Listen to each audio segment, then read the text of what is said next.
Hi hello friends, welcome back to lucky channel. ரொம்ப நாளாக நம்ம சேனலில் வீடியோஸ் எதுவுமே போடலை. ஸோ அதுக்கு ஃபஸ்ட்டு சாரி கேட்டுக்கிறேன் எல்லா சப்ஸ்கிரைபர்கிட்டையும். இனிமேல் ரெகுலராக நம்ம சேனல் வீடியோஸ் வரும். ஸோ மறக்காமல் ஃபாலோ பண்ணுங்கள். இன்றைக்கி நம்ம வீடியோவில் பார்க்க போகிறது 9 மாத குழந்தைங்க என்னென்ன பண்ணுவாங்கன்றது தான் நான் இந்த வீடியோவில் சொல்ல போகிறேன். ஸோ ஃபுல் வீடியோ ஸ்கிப் பண்ணாமல் பாருங்கள். 9 மாத குழந்தைங்களுக்கு கண்டிப்பாக மதர் ஃபிக்ஸ் கொடுக்கலாம். அதே மாதிரி 3 வேளை சால்ட்ஸை நீங்கள் ஸ்டார்ட் பண்ண ஆரம்பிக்கலாம். நெக்ஸ்ட்டு குழந்தைங்க அவங்களே எழுந்து நிற்க ஆரம்பிப்பாங்க. ஒரு 2 3 சின்ன அடி செவுத்த பிடிச்சாம நடக்கவும் ஆரம்பிப்பாங்க. ஸோ இந்த மாதிரி டைமில் ஆஸ் அ பேரண்ட்டாக நீங்கள் குழந்தைங்கிட்ட கொஞ்சம் டைம் ஒதுக்கி கொஞ்சம் விளையாட ஆரம்பிக்கலாம். ஒரு வார்த்தைகள் எல்லா பொருளோட வார்த்தைகளும் அவங்களுக்கு நீங்கள் சொல்லிக் கொடுக்கலாம்.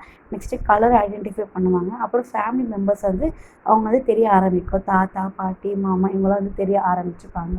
ஸோ குழந்தைங்களுக்கு நீங்கள் நல்ல கான்வர்சேஷன்ஸை க்ரியேட் பண்ணி பேச ஆரம்பிச்சிங்கன்னா அவங்களும் உங்களுக்கு ரிப்ளைலாம் பண்ண ஆரம்பிப்பாங்க. குழந்தைங்க தூங்குறதும் பார்த்தீங்கன்னா அவங்க 2 நேப் எடுப்பாங்க. அதே மாதிரி நைட் ஸ்லீப் நீங்கள் ஒரு டைமிங் மெயின்டைன் பண்ண ஆரம்பிக்கலாம்.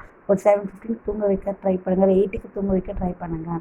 நெக்ஸ்ட்டு ஃபுட்ஸ் பார்த்திங்கன்னா குழந்தைங்களுக்கு இட்லி கொடுக்கலாம், தோசை கொடுக்கலாம், இடியாப்பம் கொடுக்கலாம், ஆப்பம் கொடுக்கலாம்.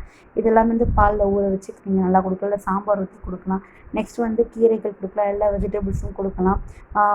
நான்வெஜ்ஜில் பார்த்திங்கன்னா எக்கு தரலாம், ஃபிஷ்ஷு தரலாம், இல்லை சூப்ஸ் தரலாம். ஸோ இந்த வீடியோ உங்களுக்கு கண்டிப்பாக யூஸ்ஃபுல்லாக இருக்கும் நம்புகிறேன். மறக்காமல் நம்ம சேனலை சப்ஸ்கிரைப் பண்ணுங்கள். பக்கத்தில் இருக்க பெல் பட்டனை அழுத்துங்க. வேறு ஏதாவது டாபிக் பற்றி பேசணுன்னா கமெண்ட் பண்ணுங்கள். ஸோ மறக்காமல் நம்ம சேனலை சப்போர்ட் பண்ணுங்கள். தேங்க்யூ.